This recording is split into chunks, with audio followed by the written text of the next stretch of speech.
الحمد للہ رب العالمین والصلاة والسلام علی سید الانبیاء والمرسلین وعلی آلہ الطیبین الطاہرین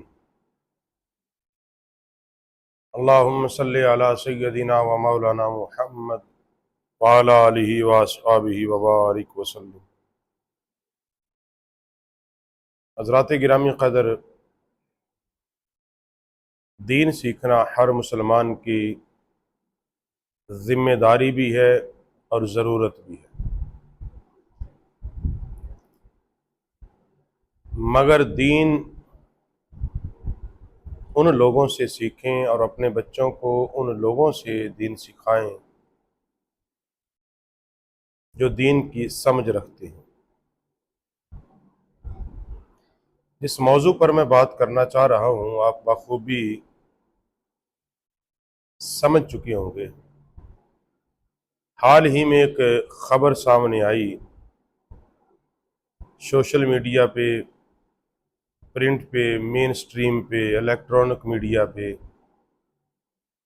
کہ سوات کے اندر ایک مدرسے میں ایک استاد نے بچے کو مار مار کے مار دیا، یہاں تک کہ بچہ فوت ہو گیا۔ یہ میری ان تمام مدارس کے بالخصوص اساتذہ کے لیے ہے، اور بالخصوص جو شعبہ حفظ کی تدریس کرتے ہیں۔ زمانے کے ساتھ ساتھ اساتذہ کو بھی کچھ سیکھنا چاہیے۔ جو زمانہ بدلا ہے، تعلیم کے سلسلے بھی بدلے ہیں اور تدریس کے طور طریقے بھی بدلے ہیں۔ فی زمانہ یہ ہے کہ جب ایک ماحول ایسا ہے کہ والدین، معاشرہ قطعاً اس بات کی اجازت نہیں دیتا کہ ان کے بچوں کو تشدد کیا جائے، اور تشدد اس حد تک کر کے دینی تعلیم دینا، یہ بھی کوئی اسلام کے اندر اس کی گنجائش نہیں ہے۔ اخلاق حسنہ کے ساتھ آپ تعلیم دیں۔ اگر ایک بچہ سبق نہیں یاد کرتا، وہ نہیں پڑھتا، بجائے اس کے کہ آپ اس کو مارنا، پیٹنا، ڈنڈے سوٹوں سے شروع کر دیں، اس کا بہترین حال یہ ہے کہ اس بچے کو اس کے والدین کے حوالے کر دیا جائے اور ان کو بتا دیا جائے کہ آپ کا بچہ پڑھنا نہیں چاہتا، نہ ہی یہ یاد کرتا ہے، اور اگر یہ کل نالائق ہے تو اس کی ذمہ داری ہم پہ نہ ڈالی جائے، مدارس پہ نہ ڈالی جائے، یا استاد پہ نہ ڈالی جائے۔ یہ اس کا احسن طریقہ ہے کہ یہ لازمی نہیں کہ ہر بچہ حافظ اور عالم بنے گا، ہر بچہ اسکول میں جانے والا ڈاکٹر اور انجینئر نہیں بنتا۔ میٹرک کر کے مزدوری بھی کرتے ہیں، بی اے کر کے رکشہ بھی چلاتے ہیں۔ یہ کوئی لازمی نہیں ہے کہ 10 سال کا بچہ جو آیا ہے وہ قرآن کا پکا ہی حافظ بن کے آپ نکالنا ہے، کیونکہ تعلیم شوق کے ساتھ ہے۔ اگر اس کے اندر شوق نہیں ہے تو آپ زبردستی اور پھر اس قدر تشدد کرنا، اس کی جان لے لینا، بھئی یہ اسلام میں کہیں بھی نہیں۔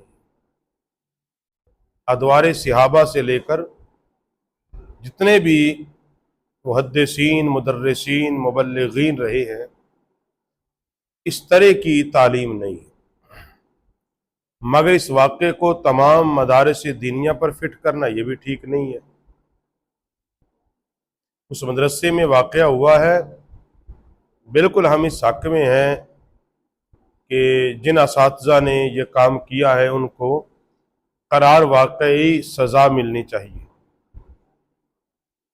ان کو قانون کے مطابق سزا ملنی چاہیے، اور ان کو چاہیے کہ وہ اپنے آپ کو قانون کے سامنے سلنڈر کریں اور مانیں کہ ان سے یہ غلطی سرزد ہوئی ہے۔ تو اس کو میں غلطی نہیں کہتا، اس حد تک کسی بچے کو مارنا یہ گویا کہ جان بوجھ کے ایک ارادہ قتل ہے۔ بچے کو اس طرح ٹریٹ نہ کیا جائے کہ وہ یہ سمجھے کہ شاید استاد کو مجھ سے ذاتی عناد ہے یا ذاتی دشمنی ہے۔ تو اس حوالے سے نبی کریم صلی اللہ علیہ وسلم کی تعلیمات اخلاق حسنہ بھی ہمارے سامنے ہیں، اصحاب رسول صلی اللہ علیہ وسلم کی تعلیمات، محدثین علیہ رحمت الرحمہ، فقہاء اکرام کی تعلیمات عالی شان بھی ہمارے سامنے ہیں کہ کہیں یہ نہیں ملتا کہ اس طرح بے دریغ تشدد کر کے پڑھایا جاتا۔ تو تمام مدرسین جو ہیں مدارس کے اندر بالخصوص، ان کو چاہیے کہ وہ انتہائی احتیاط سے کام لیں، حکمت کے ساتھ، دانائی کے ساتھ، تدبر کے ساتھ وہ بچوں کے اندر قرآن و سنت کا علم ان کے اندر اتاریں، نہ کہ تشدد کے ساتھ، مار پیٹ کے ساتھ، یا اس کو ذہنی طور پہ ایسا بنا دے جس طرح وہ پڑھے گا اور آگے ویسے ہی پڑھائے گا۔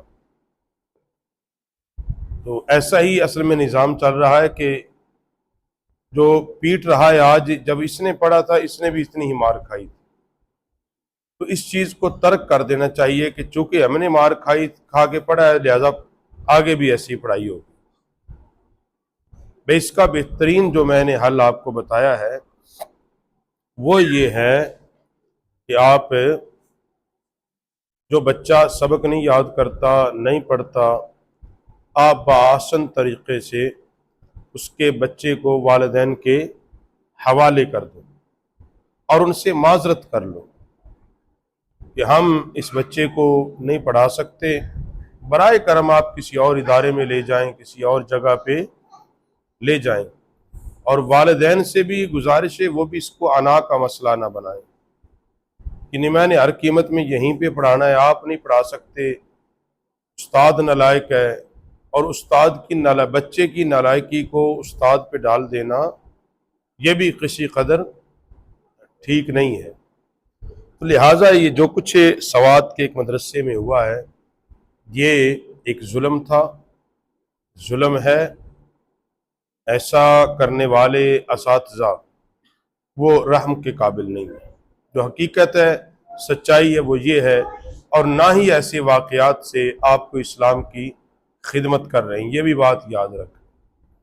اس طرح تشدد کے ساتھ تعلیم دے کر آپ کوئی اسلام کی خدمت نہیں کر رہے، بلکہ آپ اسلام کے مخالفین کو موقع دیتے ہیں اور اسلام کا نقصان کرتے ہیں، اور اس سے بہت سا اسلام کا نقصان ہوتا ہے۔ جو حقیقت ہے وہ یہی ہے۔ اس لیے چاہیے یہ کہ اسلام کا خوبصورت چہرہ لوگوں کے سامنے پیش کیا جائے، تعلیم کے ذریعے، تدریس کے ذریعے، تبلیغ کے ذریعے، تاکہ لوگ دین سے متاثر ہوں، نہ کہ ایسے واقعات رونما ہوں آئے دن جو کہ اسلام سے، دین اسلام سے، تعلیمات اسلام سے لوگ بدظن ہو جائیں۔